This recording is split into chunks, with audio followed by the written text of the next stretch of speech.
doonto in ay siyaan reer hebel waaye magacaas iyo lacagtaas in isku fiiriyo wiilkan ayaal oo mashaqaysto waa ayaal sii waaye camal waxuu ka shaqeeya mala jeeb tarakh waaye camal ma jirto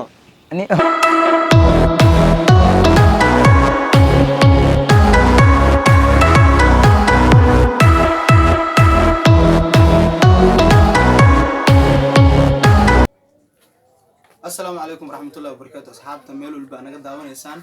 وحاكوسو دواتان channel كأنسان ميديا هدي أتهمت وجوه رئيسي سبسكرايب لايك شير هاي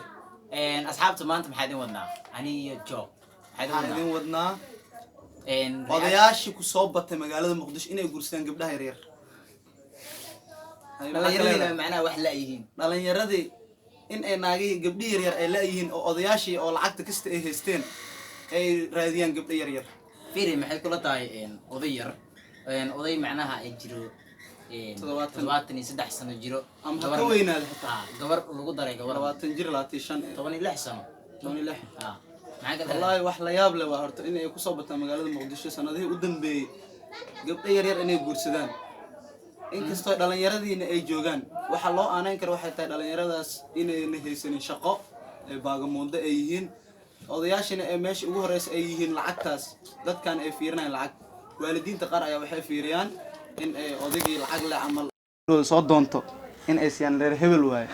magacaas iyo lacagtaas in isku fiiriyo wiilkan ayaal oo mashaqaysto waa ayaal sii waaye camal waxuu ka shaqeeya mala jeeb tarakh waaye camal ma jirto taas oo ka xasuustay dhalinyarada waa aragti badankooda macnaha shaqo ma hayaan sax malas dhihi karaa mar gabdhaha wax macnaha dhalinyarada ay ugu ordayaan nimankaas waaweyn u guursanayaan lacag waxay ugu ordayaan lacag waa horta gabdha qaarna waa jiraan in lacagtaas raacaan oo niman kalena banaanka ay ka raadsadaan marka waxaan leeyahay odayaasha hanoo daayaan gabdhaha yar hanoo daayaan anagoo yaryara weysan gabdhihii yaryaraa iyaga lacagta may noogu awood badinayaan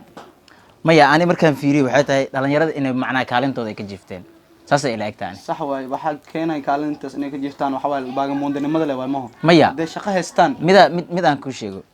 hadduu uu qofkan lacag haysan lama dhihi moogtaa ma guursan kartid sax dhalinyarada maxaa u diiday macnaha inay shaqo abuurtaan shaqo abuur ay sameeyaan waxa u diiday dhalinyarada hadda qaar kuwii ugu dambeeyay dhalinyarada hadda soo baxayaan qaarkood waxay la soo baxeen waxa waay dagaalo iyo baagamoondanimo iyo qaarkood hataa waxa laga yaabaa inay waxbarasho la'aan ay haysato saas darteeda keenayso marka hadda waxaa leedahay waxbarasho la'aanta iyo shaqo la'aanta ayaa keenaysa macnaha in odayaasha ay guursadaan iyo lacagtaas in la fiiriyo gabdhaha qaar hataa qaar lacag fiiriya waa jiraan qaar odayaasha oo fiirin lacag fiirin waa jiraan oo niman dhalinyaro la raadinayo marka qofba si isugu jiraa marka gabadha caqabad ma kala kulmi kartaa odayga way kala kulmi kartaa caqabad weyn dadka Soomaalida inkastoo ay dhahaan maama ninka weyn ku dhaqi kara inkastoo la laakiin waxa caqabad badan waa la kulmi karaa ninka waayeelka kale waa isdhibsi kartiin waxyaabo badan bakoorada iyo soo qaad xaag biyo uga shub waxyaabo badan isku dhibsaysiin isku shubiyaa iigay shukumaanka iyo soo qaad waxyaabo badan gabdhaha sanadkan jirana waa aragteen gabdho hool hataa in loo dirin oo rabaan ma aha laakiin gabdhaha sanadkan waxay raadiyaan nin six bag leh odayaasha six bag ma leeyihiin odayaasha in iigaa barwaan garka in cilaan loo mariyo six bag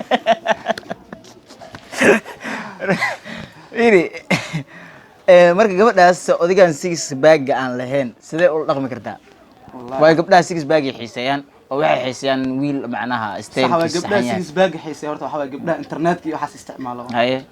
gabar aan internet isticmaalin waxa way odaygii loo keen hadii oo cideedu gabadheedu miya fartan dacwa fartan waar waa dil laho odigan guursa hadii la dhaho waa yeelati oo waalidkeeda oo ka dambeeyso way qaadanay odigaas laakiin tii internet waqti kasta internet ku jirto ma qaadanayso waxay raadinay oday six bag leh oo gym raadi iyo orod sameynay ay raadinay okay gunti ganaanadkii maxaa leedahay dhalinyarada waxaan leeyahay hala shaqeysto shaqo sharaf leh gabdhaha yaryarna ninkii shaqeysanaya gabar ida soo raadsanayso hadda shaqo heshid gabar ida soo raadsanayso laakiin hadda jeeb tarak tahay oo meelo iska warwareegaysid oo shaxaad ah ku nooshahay gabar ida ka ordaysabo odayaashan waxaan leeyahay oo ugu soo gabagabeena inay noo daayaan gabdhaha yaryar faraha ka qaada macnaha odayaasha waxa la leeyahay faraha ka qaadaan gabdhaha yaryar facooda macnaha hala socdaan dhalinyaradana waxa la leeyahay inay shaqeystaan shaqo abuur ay sameystaan shaqo sharaf leh shaqo sharaf leh okay guys waad u jeedaan maanta macnaha videogaas waxaan uga hadalnay macnaha si kala ilaabe sama marka waxa waaye asxaabta insha Allah dhalinyarada ku tahay muuqaalka xigo waxaa ku daawan doontaa muuqaal xiiso leh ya la soco marka asxaabta shartana sharta laga iloobin macnaha taas adaa u xilsaaran sharta laga iloobin subscribe-ka laga iloobin waxa dhan macnaha waa ani iyo Dadrijo Daadir Joe oo idin Okay. sidaad iyo nabadgelyo